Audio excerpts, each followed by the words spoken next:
everyone. This is Melissa for Scott Township Public Library.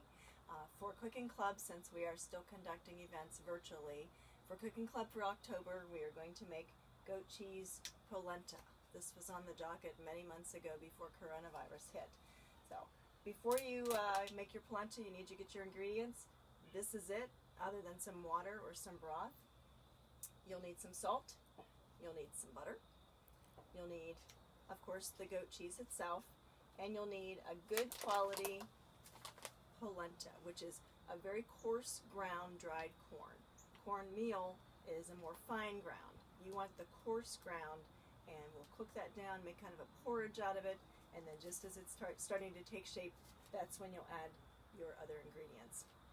If you've ever had grits, that's a similar consistency to polenta, except white corn versus the yellow corn that we'll be using today. And this would make a really great side dish for a lot of Thanksgiving or any holiday meal coming up. You can set it off with meat toppings, you can set it off with garlicky greens, which is what the original recipe called for.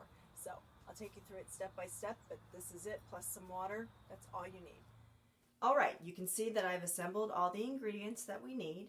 Here's my crumbled goat cheese. Make sure you get plain. You don't want to get a sweetened or honey sweetened goat cheese. This is a savory recipe. Got my polenta measured out. The recipe that I'll have listed in the comments recommends more water in this recipe. I'm sticking with what they recommend on the back of Bob's Red Mill, and that basic polenta recipe uses about 1/3 the amount of polenta as it does water. And then when you get it to a nice point, it will hold a shape. Hence my oiled bowl all ready to go here. You also want to do this. Have some olive oil. Just spread it around so that when your polenta is at the desired consistency, you can pour it right into this bowl after seasoning, after adding the goat cheese, and it will form, and then you can actually make slices almost like a pie. So I've already salted the water that's boiling on the stove. I've got my butter. I'm all ready to go. So let's move to the stove now. All right, we're at the stovetop now. Here's my polenta. There's my salted water. It was at a rolling boil just a minute ago. I'm going to go ahead and dump this in slowly, stirring as I do. And please take special note of the long-handled wooden utensil. You definitely want a long-handled spoon for this because you're standing here stirring. This is all about the stirring nonstop. And as it starts to thicken, it will begin to pop and bubble, and I don't want you to get burned. So use a nice long-handled utensil, and you're just going to stand here and stir for several minutes. Okay, you can see I've reached the bubble portion of the boil, and something else I wanted to mention is as you're stirring and stirring, you want to be smashing down any remaining lumps. That's the point of stirring in the polenta slowly just when you get started. You're stirring it in so that you don't have lumps in it, but if you do, you can just smash them as you're stirring. And we're getting very close to the point where I want to be. It is actually taking fewer minutes than I expected. You probably will be stirring anywhere between 8 to 15 minutes depending on your stovetop and depending on whether or not you want this to be a loose consistency or more of a form, which is what I'm desiring. All right, I think I've reached the consistency that I want for this polenta dish, and you can see it's pretty thick. If I leave it alone, it immediately starts bubbling and popping. So what I'm going to do is turn off the heat.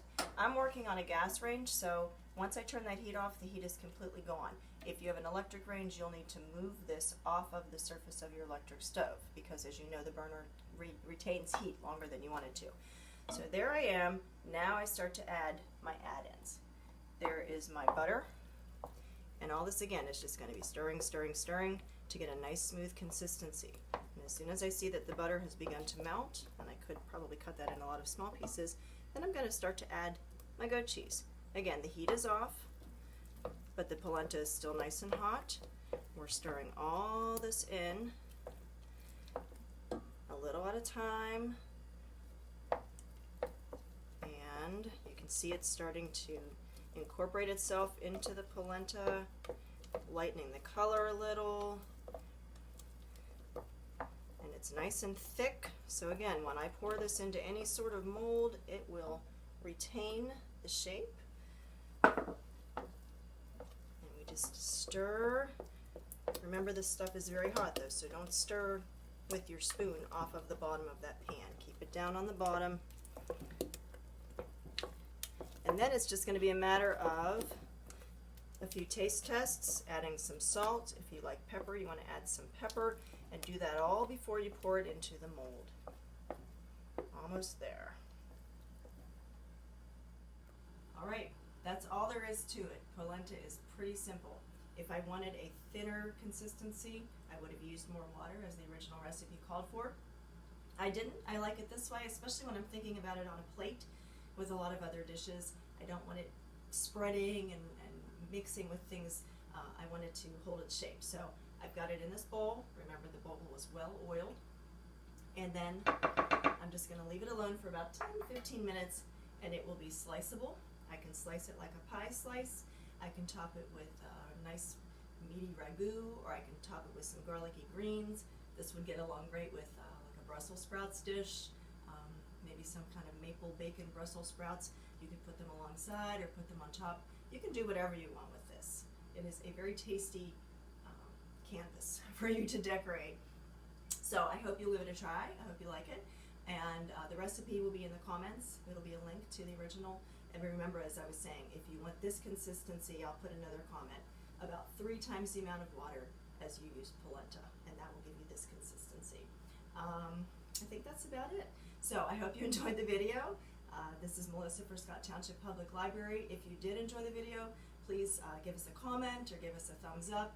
If you like our YouTube channel, please subscribe to the YouTube channel, and you do that down below. And if you have any desire to support Scott Township Library, you can go to scottlibrary.org, and there's a donate button there. So you can just donate online, so simple, but we really appreciate you watching, and thanks for joining me.